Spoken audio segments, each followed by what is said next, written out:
पटना के हो जाला। हेलो दोस्तों, नमस्ते, प्रणाम। आप लोग कैसे हैं? उम्मीद करती हूँ कि आप लोग ठीक होंगे। और एक हम लोग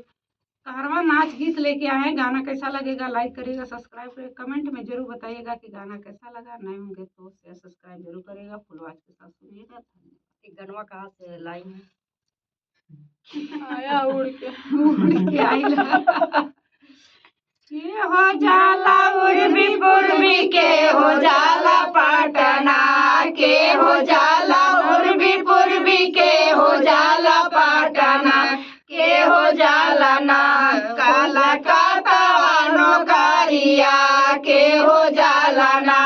काला कातावानो कारिया के हो जाला ना ससुर जाने उर्वी पूर्वी भसुर जाने पटना ससुर जाने उर्वी पूर्वी भसुर जाने पटना कि सैया जानना काला कातावानो कारिया सैया जानना काला कातावानो कारिया सैया जानना बसुर ससुर लावे साड़िया साड़ी साया बसुर लावे कंगना ससुर लावे साड़ी साया बसुर लावे कंगना सैया लावे ना हमरे मांग के सिंदूरवा सैया लावे ना हमरे मांग के सिंदूरवा सैया लावे ना हमरे मांग के सिंदूरवा सैया लावे ना फाटी जई है साड़ी साया फूटी जई है कंगना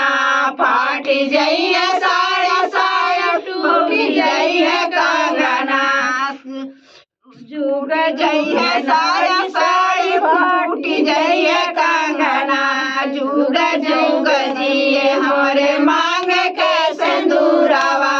जुग जुग जिए हमारे मांग के सिंदूरवा फाटी जई है साड़ी साया फाटी जई है कंगना फाटी जई है साड़ी साया टूटी जई है कंगना जुग जुग जिए ना हमरे माला हो सिंगारवा जुग जुग जिए हमरे सोला हो सिंगारवा जुग जुग जिए ना हमरे सोला हो सिंगारवा जुग जुग के हो जाइए उर्वी पूर्वी के हो जाइए पटना के हो जाइए उर्वी पूर्वी